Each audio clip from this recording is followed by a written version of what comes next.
February 18, 1973. Manhattan, the Waldorf Astoria, a hotel built for kings, presidents, and the men who pull the strings of the world. In Suite 34A, the air is stagnant, smelling of expensive cigars and the metallic tang of medicine. There are no bodyguards at the door, no high-level sit-downs happening over glasses of scotch. There is only a man in his 70s, gasping for breath, clutching a chest that has survived a dozen assassination attempts, federal investigations, and the weight of a criminal empire. He was Frank Costello, the Prime Minister of the Underworld, a man who could summon senators to his breakfast table and order hits with a subtle nod of his head. He spent his life in the brightest rooms of New York society, yet here, in the final hour, the silence is absolute. No family, no soldiers, no one to witness the end of the man who turned the mafia into a corporate machine. How does the most powerful man in the history of the Cosa Nostra end up a ghost in a luxury suite? To find that answer, we have to go back to the beginning. We have to look at the vault. Welcome back to the vault. Pull your chair in. Today we're opening a file that defines the word loneliness. In the archives, we find two types of mob bosses. There are the tractors, men like Provenzano and Riina, who stayed in the dirt and ruled through fear. Then there was Frank Costello. He was a diplomat. He was a visionary. He was the man who realized that the mafia's greatest weapon wasn't the Tommy gun, but the political bribe. He built the invisible empire. He moved in circles of power that John Gotti could only dream of. He was the bridge between the street and the skyscraper. But the truth behind the Hollywood myths is often colder than the movies suggest. Power is a temporary loan, and in the underworld, the interest is paid in isolation. Tonight, we analyze the rise and the psychological exile of Francesco Castiglia, the man the world called the Prime Minister. Before he was the Prime Minister, he was just another kid from Loropoli, Italy, struggling to breathe in the crowded slums of 108th Street. But Frank Costello was different. He didn't want to be a local tough. He watched the mustache Petes, the old-school bosses, and he saw their weakness. They were too loud. They were too Italian. They were too focused on the neighborhood. Costello wanted the city. He partnered with a man who shared his vision, Lucky Luciano.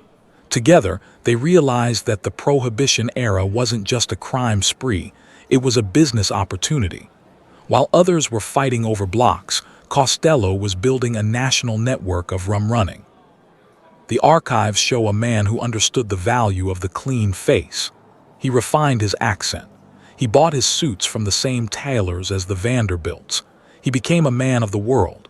By 1930, he wasn't just a gangster, he was a power broker. He was the man you saw if you wanted to become a judge, a mayor, or a police commissioner. He made the mafia respectable, and in doing so, he made it more dangerous than it had ever been. Every empire needs a foundation of gold. For Costello, that gold came in the form of nickel-plated slot machines. In the early 1930s, he flooded New York with thousands of them. It was a perfect racket, low overhead, high volume, and highly addictive. It was legalized gambling before the state ever thought of it. But Mayor Fiorello LaGuardia hated Costello. He called him a vulture. In a famous piece of newsreel history, LaGuardia was seen smashing Costello's machines and dumping them into the harbor. It was a public victory, but a private failure. Costello didn't get angry. He didn't order a hit on the mayor. Instead, he did something more Costello. He moved the operation to Louisiana. He partnered with the governor, Huey Long. He realized that the law is just a series of obstacles that can be removed with a checkbook. He turned the Gambino and Genovese families into a treasury. He was the only man who could sit at a table with the heads of the 5 families and tell them why not to kill each other. Peace, he argued, is more profitable than war. 1951, the zenith of his power and the beginning of the end. The Kefauver Committee was the first time the mafia was televised. Millions of Americans tuned in to see the face of the underworld. But Costello, ever the diplomat, refused to show his face on camera. He argued that it was an invasion of his privacy. The committee agreed to only film his hands. It was the most famous visual in criminal history. The world didn't see a monster. They saw a pair of sweating, nervous hands. They saw the Prime Minister losing his composure. The archives show that this was the moment the myth was punctured. To the public, he was a criminal. But to the street, he was something worse. He was vulnerable.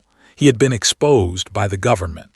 The young lions, men like Vito Genovese, were watching those trembling hands.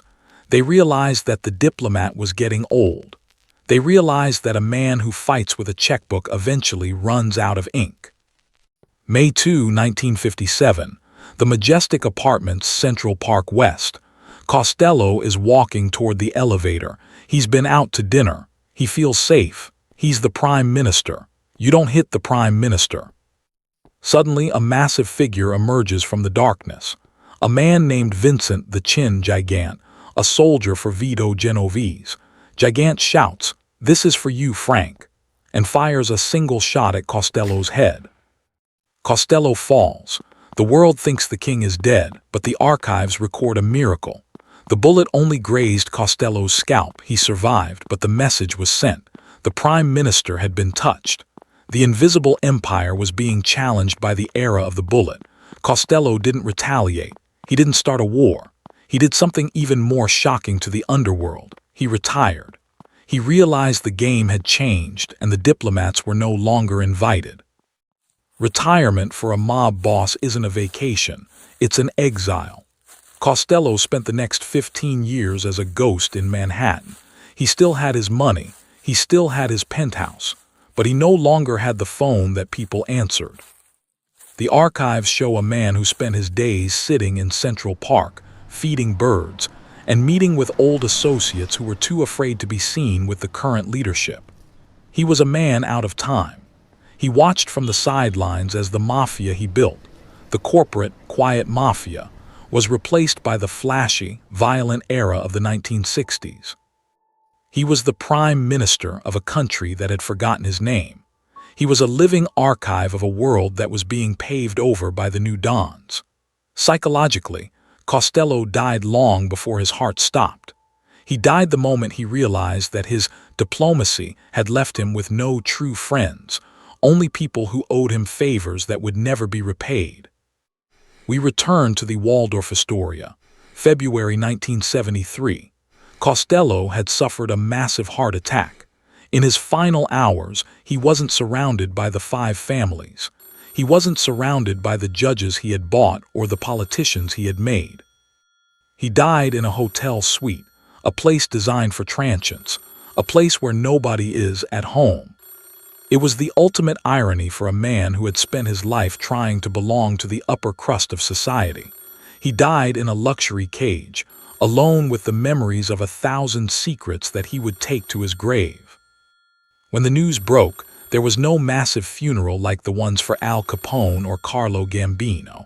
It was a private affair. The Prime Minister left behind a fortune, but he left no successor. He left a blueprint for the modern mafia, but he also left a warning.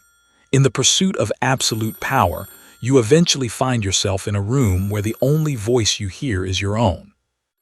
The vault is never truly empty. Frank Costello thought he could make the mafia invisible.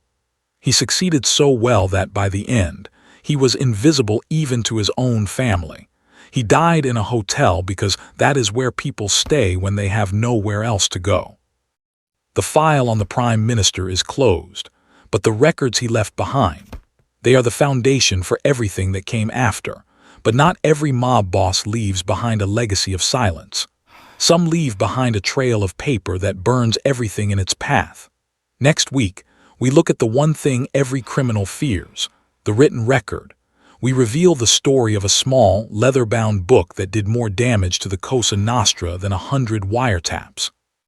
Next file, the secret ledger that sent 100 mobsters to prison.